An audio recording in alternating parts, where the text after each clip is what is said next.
ଛବିଶ ରେ ମିଳିବ ଦରମା। ସରକାରୀ କର୍ମଚାରୀଙ୍କୁ 26 ତାରିଖରେ ଦରମା ଦେବାକୁ ମୁଖ୍ୟମନ୍ତ୍ରୀ ନିର୍ଦ୍ଦେଶ ଦେଇଛନ୍ତି। ଆପଣମାନେ ସମସ୍ତେ ଜାଣିପାରିଥିବେ ଯେଉଁ ଆମର ସରକାରୀ କର୍ମଚାରୀ ଗୁଡ଼ାକ ଅଛନ୍ତି ସେମାନଙ୍କ ପାଇଁ ଗୋଟେ ବହୁତ ବଡ଼ ଅପଡେଟ୍ ଅଲରେଡ଼ି ଆସିସାରିଛି। ସେମାନଙ୍କୁ କେବେ ମଧ୍ୟ ଦରମା ମିଳିବ ଏବଂ କେବେ କ'ଣ ରହିବ ପୁରା ଫୁଲ୍ ଡିଟେଲ୍ସ ମଧ୍ୟ ଜଣାଯାଇଛି। ତା ପୂର୍ବରୁ ଆପଣମାନେ ସମସ୍ତେ ଦେଖିପାରିଥିବେ ହେଲା। ତ ଏଇ ଯେଉଁ ଆର୍ଟିକାଲ ଲେଖିଛି ଆମେ ପ୍ରଥମେ ଆର୍ଟିକାଲଟି ପଢ଼ି ନେବା, ତାପରେ ଯାଏ ଜାଣିବା ହେଲା। ଶାରଦୀୟ ଦୁର୍ଗାପୂଜା ପାଇଁ ରାଜ୍ୟର ସମସ୍ତ ସରକାରୀ କର୍ମଚାରୀଙ୍କୁ ଆଗୁଆ ମିଳିବ ଦରମା। 26 ତାରିଖରେ ଦରମା ଦେବା ପାଇଁ ମୁଖ୍ୟମନ୍ତ୍ରୀ ମୋହନ ଚରଣ ମାଝୀ ନିର୍ଦ୍ଦେଶ ଦେଇଛନ୍ତି। ରାଜ୍ୟର ସମସ୍ତ ସରକାରୀ କର୍ମଚାରୀଙ୍କୁ ମାସର ଶେଷ କାର୍ଯ୍ୟ ଦିବସରେ ଦରମା ମିଳୁଥିବା ବେଳେ ଦୁର୍ଗାପୂଜା ପାଇଁ ଆସନ୍ତା 27 ତାରିଖରେ ରାଜ୍ୟର ସମସ୍ତ ସରକାରୀ କାର୍ଯ୍ୟାଳୟ ଛୁଟି ରହିବ।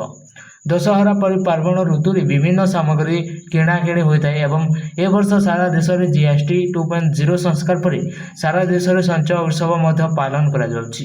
ଏହାକୁ ଦୃଷ୍ଟିରେ ରଖି ଚଳିତ ମାସର ଦରମା 26 ତାରିଖ ସୁଦ୍ଧା ଦରମା ପ୍ରଦାନ ପାଇଁ ମୁଖ୍ୟମନ୍ତ୍ରୀ ମୋହନ ଚରଣ ମାଝୀ ନିର୍ଦ୍ଦେଶ ଦେଇଛନ୍ତି। ତା ସହିତ ସୂଚନା ଅନୁଯାୟୀ ରାଜ୍ୟର ସମସ୍ତ ସରକାରୀ କର୍ମଚାରୀଙ୍କୁ ମାସର ଶେଷ କାର୍ଯ୍ୟ ଦିବସରେ ଦରମା ମିଳୁଥିବା ବେଳେ ଦୁର୍ଗାପୂଜା ପାଇଁ ଆସନ୍ତା 27 ତାରିଖରୁ ରାଜ୍ୟର ସମସ୍ତ ସରକାରୀ କାର୍ଯ୍ୟାଳୟଟି ଛୁଟି ରହିବ। ଦଶହରା ପରି ପାର୍ବଣ ଋତୁରେ ବିଭିନ୍ନ ସାମଗ୍ରୀ କିଣାକିଣି ହୋଇଥାଏ ଏବଂ ଏ ବର୍ଷ ସାରା ଦେଶରେ GST 2.0 ସଂସ୍କାର ପରେ ସାରା ଦେଶରେ ସଞ୍ଚୟ ଉତ୍ସବ ମଧ୍ୟ ପାଳନ କରାଯାଉଛି। ଏହାକୁ ଦୃଷ୍ଟିରେ ରଖି ଚଳିତ ମାସର ଦରମା 26 ତାରିଖ ସୁଦ୍ଧା ଦରମା ପ୍ରଦାନ ପାଇଁ ମୁଖ୍ୟମନ୍ତ୍ରୀ ନିର୍ଦ୍ଦେଶ ଦେଇଛନ୍ତି।